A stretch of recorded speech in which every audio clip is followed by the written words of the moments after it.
이 시간 우리에게 주신 하나님의 말씀은 신약의 말씀 요한복음 20장 24절부터 29절까지의 말씀입니다. 요한복음 20장 24절부터 29절까지의 말씀입니다.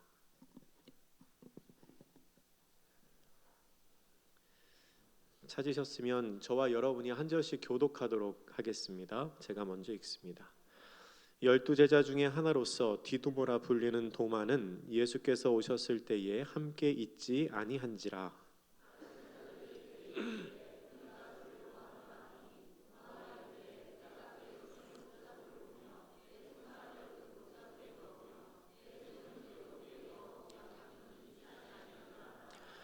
여드레를 지나서 제자들이 다시 집 안에 있을 때에 도마도 함께 있고 문들이 닫혔는데 예수께서 오사 가운데 서서 이르시되 너희에게 평강이 있을지어다 하시고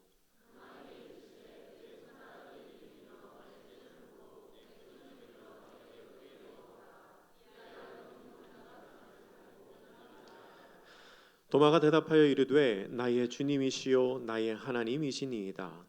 예수께서 이르시되 너는 나를 본고로 믿느냐 보지 못하고 믿는 자들은 복되도다 하시니라. 아멘. 아멘. 제가 이제 대전에 온 지가 한 4달 정도 됐습니다. 4달이 조금 지났는데요. 이제 길다면 긴 시간이고 짧다면 짧은 시간을 보냈습니다. 아직 열심히 이 대전이라는 지역과 우리 대전 도안교회 성도님들을 익히고 있습니다. 한 2달쯤 된 것 같습니다. 지금도 그렇지만 그때는 대전 지리를 더 잘 몰랐을 때입니다. 제가 중리동에 다녀올 일이 있어서 갔다가 오는 길에 출발할 때 자동차 내비게이션 켜는 것을 깜빡 잊었습니다. 켜는 걸 깜빡 잊고 운전을 조금 해서 왔습니다. 근데 그렇게 오다 보니까 굳이 내비를 켜지 않아도 갈 수 있을 것 같은 생각이 드는 겁니다. 그래서 이렇게 운전을 하면서 머릿속으로 생각을 했습니다. 내가 지금 한밭대로를 가고 있으니까 쭉 가다가 정부청사쯤에서 좌회전을 한번 하고 또 쭉 가다가 고가도로를 지나서 우회전을 하면 교회에 갈 수 있겠구나 하고 생각했습니다. 맞죠? 예, 맞죠? 예, 그래서 계속 갔습니다. 그래서 길을 가다가 대충 이 좌회전을 해야 될 것 같은 곳이 나왔을 때 제가 제일 안쪽 차선인 1차선으로 차선을 변경했습니다. 좌회전을 하려면 1차선에 서야 되니까 그렇지요. 여러분 좌회전을 1차선에 한다는 거는 상식 아닙니까? 그래서 1차선으로 달리는데요. 제가 좌회전을 했을까요? 못했을까요? 못했습니다.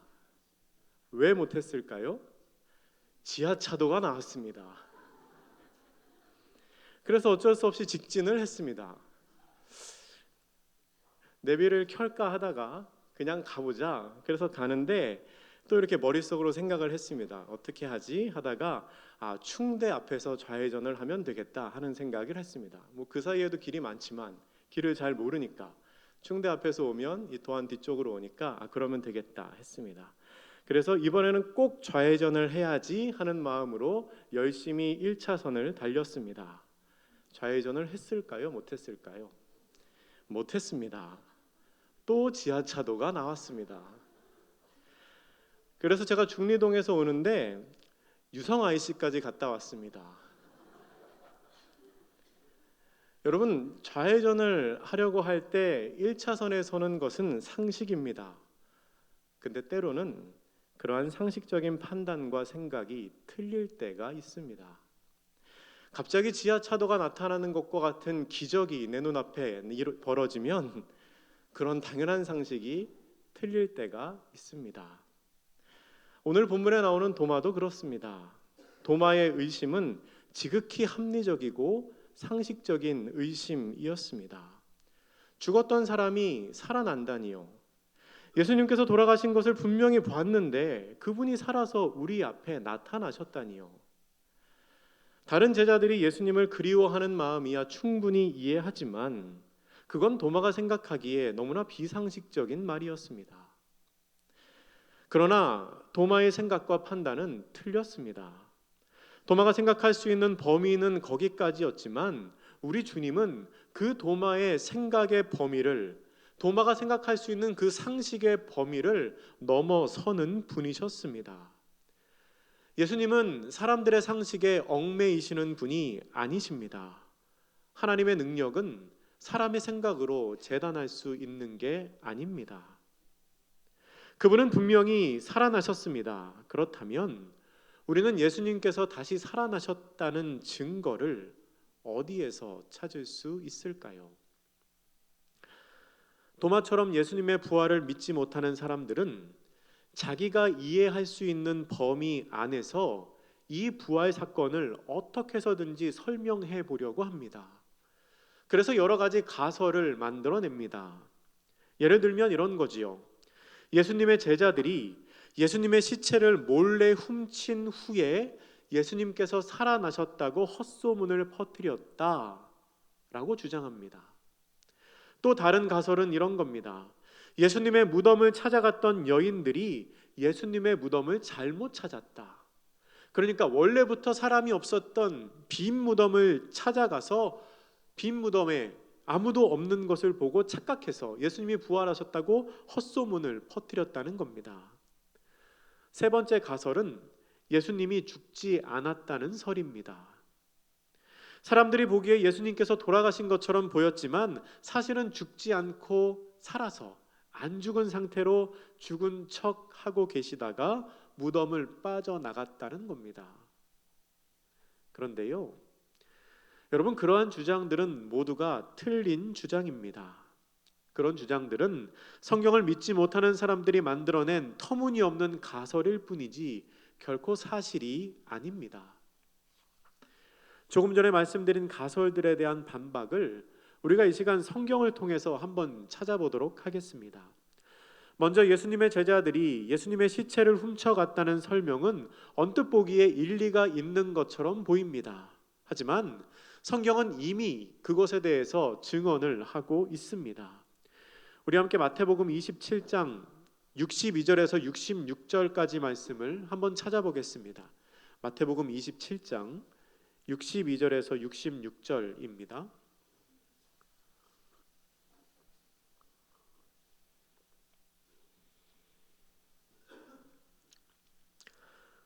마태복음 27장 62절에서 66절, 조금 길긴 하지만 우리가 한 목소리로 같이 한번 읽어보겠습니다. 시작. 그 이튿날은 준비일 다음 날이라. 대제사장들과 바리새인들이 함께 빌라도에게 모여 이르되, 주여, 저 속이던 자가 살아 있을 때에 말하되 내가 사흘 후에 다시 살아나리라 한 것을 우리가 기억하노니, 그러므로 명령하여 그 무덤을 사흘까지 굳게 지키게 하소서. 그의 제자들이 와서 시체를 도둑질하여 가고 백성에게 말하되 그가 죽은 자 가운데서 살아났다 하면 후의 속임이 전보다 더 클까 하나이다 하니, 빌라도가 이르되 너희에게 경비병이 있으니 가서 힘대로 굳게 지키라 하거늘, 그들이 경비병과 함께 가서 돌을 인봉하고 무덤을 굳게 지키니라. 아멘. 여러분, 지금 우리가 읽은 것처럼 당시 사람들은 예수님이 3일 만에 다시 살아난다고 한 이야기를 이미 알고 있었습니다. 그들이 생각하기를 이 사람이 살아있을 때 자기가 죽었다가 3일 만에 살아난다고 이야기하고 다녔기 때문에 혹시 이 사람을 따르던 그의 제자들이 그 시체를 훔치고, 이거 봐라, 시체가 없다, 말씀하신 것처럼 3일 만에 살아나셨다라고 주장을 할까봐 미리 경비병을 세우고 무덤의 입구를 돌로 막았다는 겁니다. 그들은 이미 제자들이 예수님의 시체를 훔쳐갈까봐 만반의 준비를 하고 있었습니다. 그런데 제자들이 어떻게, 그것도 예수님이 죽자 겁이 나서 뿔뿔이 흩어졌던 그 제자들이 어떻게 예수님의 시체를 훔칠 수 있었겠습니까? 그건 불가능한 일입니다. 두 번째는 여인들이 예수님의 무덤을 잘못 찾았다는 겁니다. 그 주장은 누가복음 23장 55절 56절을 보면 가능성이 없는 이야기라는 것을 우리가 알 수 있습니다. 같이 한번 찾아보겠습니다. 누가복음 23장 55절과 56절입니다.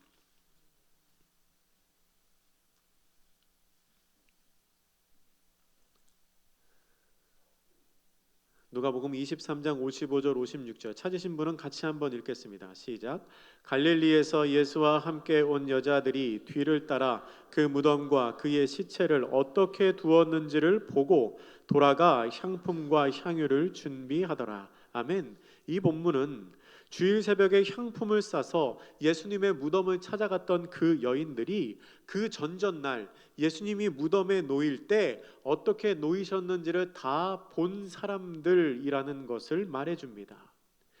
예수님께서 무덤 안에 안장되시는 것을 다 보고 그 후에 돌아가신 예수님을 위하여 향품을 준비했던 여인들입니다. 한두 명이 아니라 3명입니다. 여러분, 이 3명의 여자가 예수님을 위해서 그 뒤를 계속 쫓아가고 예수님의 모습을 끝까지 주시했던 이 3명의 여인이 동시에 예수님의 무덤을 잘못 찾을 가능성은 거의 없습니다. 세 번째는 예수님이 죽지 않았다는 설명인데 이것 또한 잘못된 주장입니다. 우리 요한복음 19장 31절부터 34절 말씀을 한번 찾아보겠습니다. 요한복음 19장 31절부터 34절까지의 말씀 찾으신 분은 같이 한번 읽겠습니다.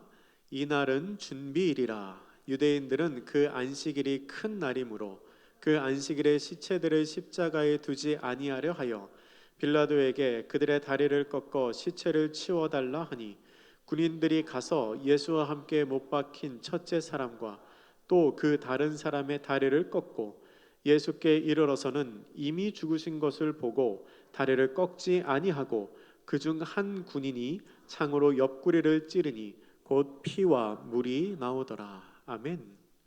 이 본문은 병사들이 예수님의 다리를 꺾어 죽이려고 했을 때에 예수님께서 이미 죽어 있었다고 이야기합니다. 당시 사형을 집행하던 로마의 군인들은 사형을 집행하는데 전문가였습니다. 일반 사람들이라면 사람이 죽었는지 안 죽었는지 구별하기가 쉽지 않겠지만 이 사람들은 전문가들이기 때문에 실수할 일이 거의 없습니다. 또한 실수를 하게 되면 그게 곧 자기의 책임으로 돌아오기 때문에 더 철저하게 확인을 했을 겁니다. 한 군인은 예수님이 죽으신 것을 확인하기 위해서 옆구리를 창으로 찌릅니다. 그러자 곧 물과 피가 나왔다고 성경은 기록합니다. 사람의 혈액에서 피와 수분이 구분되는 것은 죽었을 때에만 일어나는 현상이라고 합니다. 이 기록을 통해서도 우리는 예수님께서 십자가 위에서 죽으셨다는 것을 알 수 있습니다. 그리고 예수님은 분명히 십자가 위에서 돌아가셨지만 만약에 예수님이 십자가 위에서 돌아가시지 않았다고 해도 혼자의 힘으로 그 무덤을 나오지는 못하셨을 겁니다. 예수님께서는 이미 십자가에 달리시기 전에 수없이 채찍질을 당하시고 피를 쏟으시고 또한 몇 시간 동안이나 십자가 위에 매달려 계셨습니다. 그런 사람이 혼자 무덤 입구를 막고 있었던 그 큰 돌을 어떻게 밀고 나올 수 있었겠습니까? 또한 설사 그 돌을 밀고 나왔다고 하더라도 그 무덤 밖에는 그 무덤을 지키고 있는 병사들이 있는데 어떻게 그들의 눈에 뜨이지 않게 도망을 칠 수 있었겠습니까? 여러분, 그건 불가능한 일입니다. 성경이 말하는 부활의 증거를 확실히 보여주는 말씀이 있습니다. 우리 함께 고린도전서 15장 3절에서 8절 말씀을 찾아서 같이 한번 읽어보겠습니다. 고린도전서 15장 3절에서 8절입니다.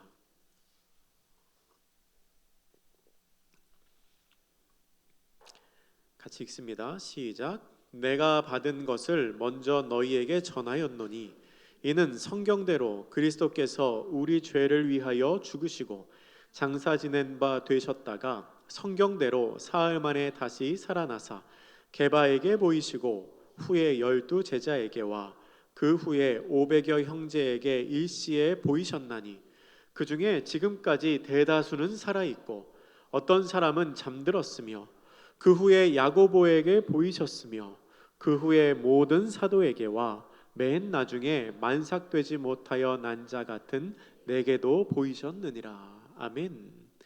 이 말씀은 사도 바울이 고린도 교회 교인들에게 보내는 편지입니다. 그런데 이 본문을 보면 예수님의 부활을 목격한 사람이 최소한 500명이 넘는다고 기록합니다. 그리고 그 중에 대다수가 지금도 살아 있다고 말합니다. 사도 바울이 이 편지를 고린도 사람들에게 쓸 때는 예수님께서 부활하시고 약 20에서 30년쯤 지난 후입니다.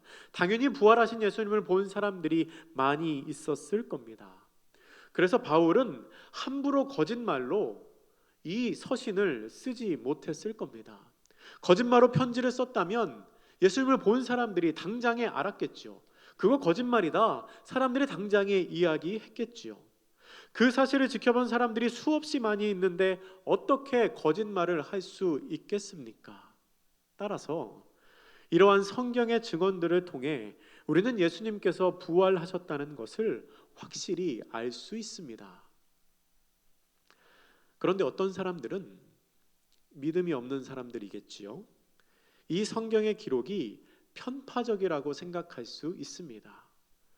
그거야 다 너희들 믿는 사람들이 쓴 건데 어떻게 믿어? 할 수 있지요.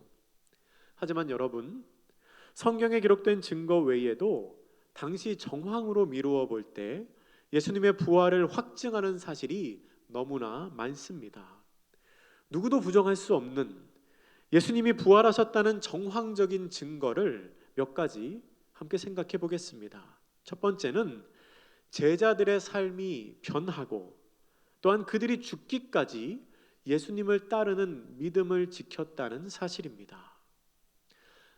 여러분이 잘 아시는 것처럼 예수님을 따르던 제자들은 예수님께서 십자가에 못 박히시자 제자들이 낙담하여 절망에 빠졌습니다. 그들은 더 이상 예수님이 하나님께서 보내신 분이라는 확신을 하지 못했습니다. 그래서 예수님께서 돌아가신 후에 제자들은 뿔뿔이 흩어졌습니다. 각자 자기가 하던 생업을 찾아서 흩어졌습니다. 그런데 얼마 지나지 않아서 그 제자들이 다시 모이기 시작합니다. 그리고 또 얼마 지나지 않아서 그들이 예수 그리스도를 전파하는 일에 힘을 쏟기 시작합니다. 그리고 자기의 온 생애를 바쳐서 예수님이 그리스도라는 메시지를 전파합니다. 여러분, 인간적인 관점으로 보았을 때 그것은 그들에게 아무런 이익이 남지 않는 일이었습니다. 그들은 그렇게 예수님이 그리스도라는 메시지를 전파하면서 자주 굶고 사람들로부터 조롱당하고 맞고 심지어는 감옥에 갇히기까지 했습니다. 그러다가 결국 대다수의 제자들은 아주 고통스러운 방법으로 이 세상을 떠났습니다. 그런데 그들이 무엇 때문에 그렇게 했겠습니까? 이미 예수님께서 십자가에 달리시기도 전에, 이미 예수님께서 사람들에게 잡혀갔을 때 뿔뿔이 흩어져 도망갔던 그 제자들이 왜 다시 돌아와서 자기가 스스로 자원해서 그런 고통스러운 삶을 살았겠습니까? 그 이유는 그들이 죽은 자 가운데서 다시 살아나신 예수님을 만났기 때문입니다. 한두 명도 아니고 10명이 넘는 사람들이 부활하신 예수 그리스도를 체험하지 않고서야 어떻게 그렇게 하나같이 일시에 변할 수 있었을까요? 정황상 증거의 두 번째는 예수님을 불신하거나 예수님을 반대했던 사람들이 돌아섰다는 사실입니다. 예수님이 십자가에 달리시기 전에는 그를 믿지 않던 아주 강팍한 마음을 품고 있던 사람들, 혹은 예수님을 적대시하기까지 했던 사람들이 있었습니다. 그런데 그 사람들이 예수님께서 돌아가신 후에 완전히 바뀌어서 기독교 신앙을 전파하는 사람으로 변했습니다. 대표적으로 예수님의 형제였던 야고보가 그렇습니다. 예수님의 형제들은 예수님께서 공생의 사역을 하실 때에 예수님께 결코 호의적이지 않았습니다. 그런데 예수님이 돌아가신 후 고대 역사가 그리스도 요세푸스에 의하면 그 야고보가 초대교회의 지도자가 됩니다. 또한 그는 후에 믿음을 지키다가 돌에 맞아서 순교를 합니다. 여러분, 무엇이 그를 그렇게 변화시켰을까요? 바울이 기록하기를 부활하신 예수님께서 그에게, 야고보에게 나타났다고 합니다. 그 이유 외에 그가 그렇게 변화한 다른 이유를 우리는 찾을 수가 없습니다. 후에 바울이 되었던 사울은 또 어떻습니까? 그는 바리새인이었기 때문에 유대인의 전통을 깨뜨리는 것을 누구보다 싫어하던 사람이었습니다. 그래서 그는 틈만 나면 기독교인들을 잡아들이는 것을 자신의 사명으로 알던 사람이었습니다. 그런데 그런 사울이 기독교를 인정하는 수준을 넘어서 그것을 전파하는 데에 가장 열심인 바울로 바뀌었습니다. 어떻게 그런 일이 있을 수 있겠습니까? 부활하신 예수님을 만났기 때문입니다. 세 번째 정황상의 증거는 당시 유대인들의 사회 구조가 매우 급격하게 변화했다는 사실입니다. 여러분, 이 내용을 잘 이해하기 위해서는 먼저 좀 설명이 필요합니다. 예수님 당시의 유대인들은 바벨론, 아시리아, 페르시아, 그리스 그리고 로마에 이르기까지 약 700년 동안 박해를 받고 있었습니다. 자신들의 나라를 갖지 못하고 오랜 세월 동안 식민 통치를 받고 있었습니다. 많은 유대인들이 뿔뿔이 흩어져서 각국의 포로로 잡혀갔습니다. 그런데 그럼에도 불구하고 그들은 자신들의 정체성을 잃어버리지 않았습니다. 당시에 큰 나라를 이루었던 이집트인들, 아시리아인들, 페르시아인들, 바벨론인들은 흔적도 없이 사라졌지만 유대인들은 아직도 남아있을 뿐만 아니라 지금도 가장 영향력 있는 민족으로 꼽힙니다. 그러면 그 유대인들이 어떻게 그렇게 오랜 세월 동안 정체성을 잃지 않고 남아있을 수 있었을까요? 그 이유는 그들에게 민족적인 정체성을 부여해주는 그들의 사회 구조 때문입니다. 유대인들은 놀랄 만큼 사회 구조를 중요하게 생각했습니다. 그리고 그러한 사회적인 구조, 규범, 관습을 자기 자녀들에게 전달해 주는 것을 당연하면서도 꼭 해야 하는 일로 여겼습니다. 그 사회 구조 속에는 가장 중심되는 것에 율법이 있습니다. 그리고 안식일마다 회당에 모여서 예배하는 것 등 여러 가지 제의적인 의식들이 있습니다. 유대인들은 그것을 통해서 자신들의 민족적인 의식을 강화시키고 고취시킵니다. 하나님께서 그 제도를 주셨다고 믿기 때문에 이것은 당대뿐만 아니라 후대까지 꼭 전수해야 하는 것으로 생각합니다. 그래서 그들은 오랫동안 식민 통치를 받으면서도 그들의 사회 구조가 흔들리지 않았던 겁니다. 심지어는 포로 생활을 하면서도 그것을 버리지 않았습니다. 그런데 여러분, 2000년 전에 예수라고 불리는 한 랍비가 나타난 이후에 그들의 사회 구조가 급격하게 흔들리기 시작합니다. 그 사람은 겨우 3년 동안 가르치면서 주로 가난하고 문제 있는 사람들과 어울려 지냈습니다. 그러다가 종교 지도자들과 마찰을 일으켰고 결국 십자가에 못 박혀 죽었지요. 그런데 참으로 놀라운 사실은 그가 죽은 후에 약 5주 만에 10,000명이 넘는 유대인들이 예수님이 그리스도이시고 하나님의 아들이라고 주장을 했다는 겁니다. 또한 더 중요한 사실은 그들이 아주 어렸을 때부터 사회적으로나 신학적으로 매우 중요하다고 배워왔던 사회 제도를 스스로 바꾸거나 포기해 버렸다는 사실입니다.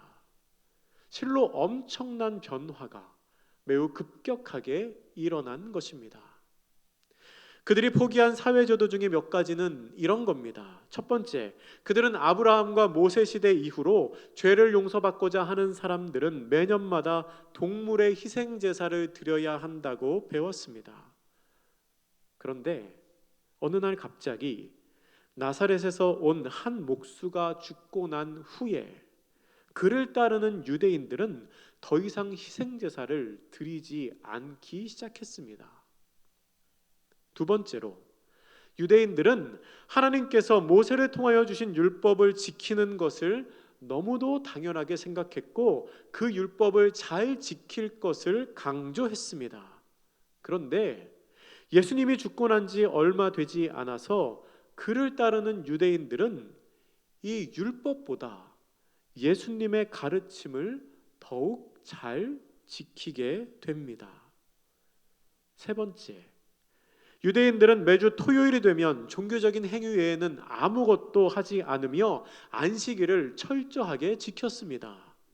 그런데 그리스도인들이라고 하는 이 유대인들은 일요일에 예배를 드리기 시작합니다. 왜냐하면 예수님께서 부활하신 날이 바로 일요일이었기 때문입니다. 이 외에도 많은 변화가 매우 짧은 시간에 매우 많은 사람들을 통하여 동시에 일어납니다. 그들은 자기의 생명처럼 여겼던 자신들의 전통을 한순간에 버렸습니다. 아무리 강한 외부의 세력이 와서 압박을 하고 굴복시키려고 해도 결코 굴하지 않았던 그들이 자신들의 전통을 스스로 버리는 변화를 일으켰습니다. 이것은 실로 엄청난 사건입니다. 그런데 여러분, 아무런 이유 없이 그런 일이 일어나지는 않습니다. 그 사이에 무슨 일이 있었을까요? 예수님께서 부활하시고 그 부활하신 예수님이 사람들을 만나시는 사건이 있었습니다. 네 번째 정황상 증거는 성찬입니다. 성찬식. 여러분, 우리는 성찬을 나누면서 예수님을 기념합니다. 그런데 성찬의 의미가 무엇입니까? 우리를 위해 희생하신 예수님의 몸을 기억하는 사건이 성찬입니다. 즉, 주님의 살과 피를 마시면서 나를 위해 십자가에 돌아가신 주님을 기념하는 것이지요. 근데 여러분, 이게 좀 이상하지 않습니까? 기념을 하려면 좀 기쁘고 즐거운 것, 뭔가 특별한 것을 기념해야 하지 않겠습니까? 그런데 우리는 예수님께서 오병이어 기적을 베푸신 것을 기념하지 않습니다. 예수님께서 중풍병자를 고치신 사건을 기념하지 않습니다. 예수님께서 죽은 나사로를 살리신 것을 기념하지 않습니다. 그런데 예수님께서 잡히신 그날 밤, 예수님께서 십자가의 길을 걸어가신 그날 밤을 기념합니다. 여러분, 이걸 어떻게 설명해야 할까요? 초대교회 성도들은 예수님께서 더 큰 영광으로 나가기 위해서는 반드시 죽음의 길을 걸으셔야 했다고 생각했습니다. 그리고 예수님께서 그렇게 걸어가신 그 길은 죽음이 마지막이 아니었습니다. 왜냐하면 예수님께서는 우리 모두를 위해서 죽음을 이기시고 부활하셨기 때문입니다. 그들이 예수님의 죽음을 기념할 수 있었던 이유는 그 뒤에 부활의 영광이 있다는 것을 알았기 때문입니다. 그들이 무덤에서 부활하신 예수님을 직접 만났기 때문입니다. 예수님께서 부활하셨기 때문에 예수님의 그 죽음은 부끄러운 죽음이 아니라 오히려 기념할 만한, 자랑할 만한, 우리를 위해 희생하신 예수님의 그 마음을 느낄 수 있는 매우 상징적인 사건으로 여겨지게 된 것입니다. 여러분, 제가 말씀드린 몇 가지 사실은 역사적으로 보았을 때 틀림이 없는 진실입니다. 자신의 신앙을 위해서 죽음을 두려워하지 않았던 제자들, 야고보나 사울처럼 예수님을 대적했던 사람들이 갑자기 돌이킨 것, 유대인들이 수세기 동안 간직해오던 자신들의 전통을 하루아침에 버린 것, 예수님의 죽음을 기념하는 성찬식의 등장, 이것들은 역사가 인정하는 사실입니다. 그리고 이 모든 일들이 동시에 일어난 것에 대한 답은 예수님이 부활하신 것으로밖에 설명할 수가 없습니다. 여러분, 제가 바보 같은 질문 하나 하겠습니다. 예수님은 어떻게 부활하실 수 있으셨을까요? 예수님 어떻게 부활하실 수 있으셨을까요?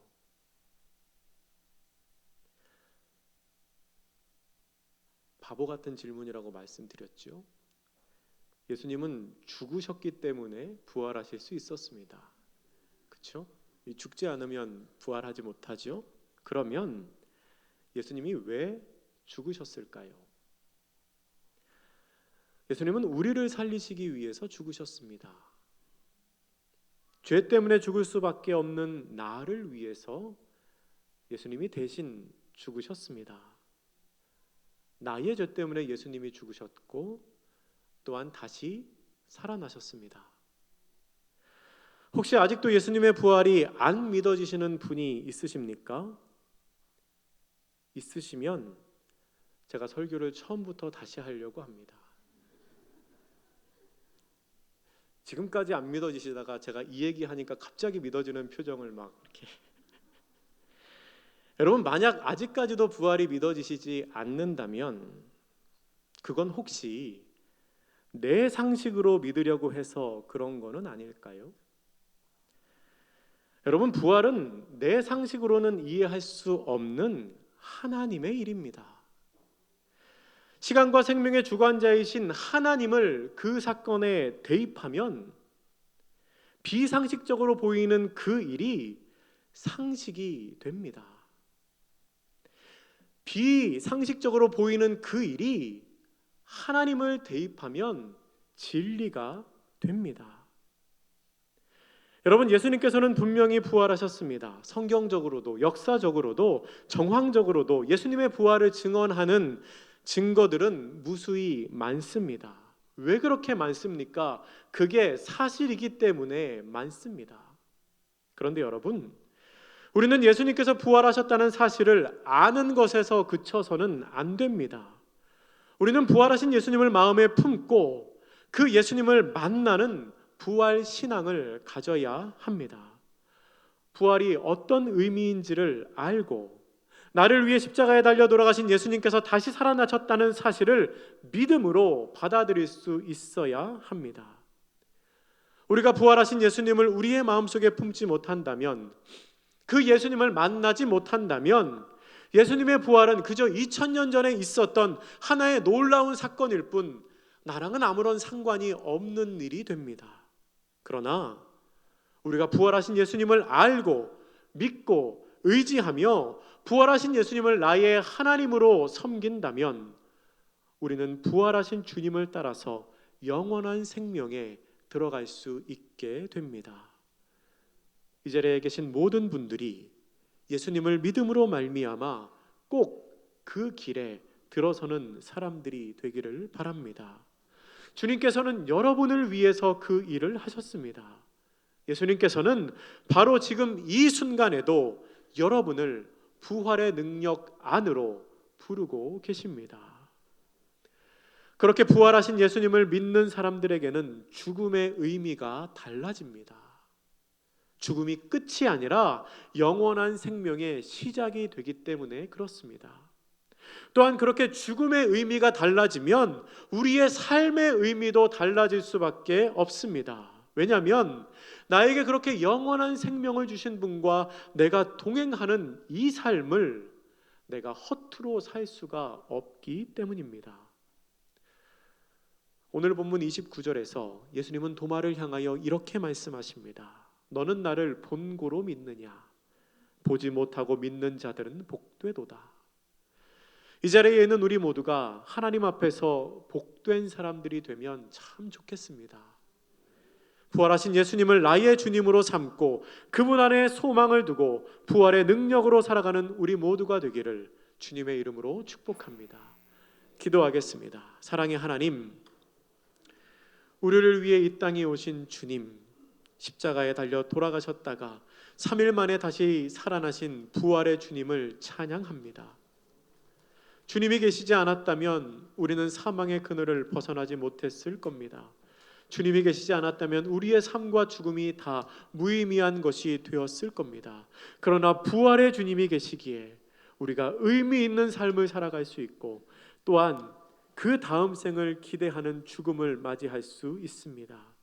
간절히 구하기는 우리가 보지 않고도 믿는 사람들이 되어서 하나님 앞에 복되다 칭찬받게 하시며 부활의 소망을 품고 살아가는 이 자리에 있는 모든 사람들이 다 되게 하여 주옵소서. 감사드리며 예수님의 이름으로 기도드립니다. 아멘.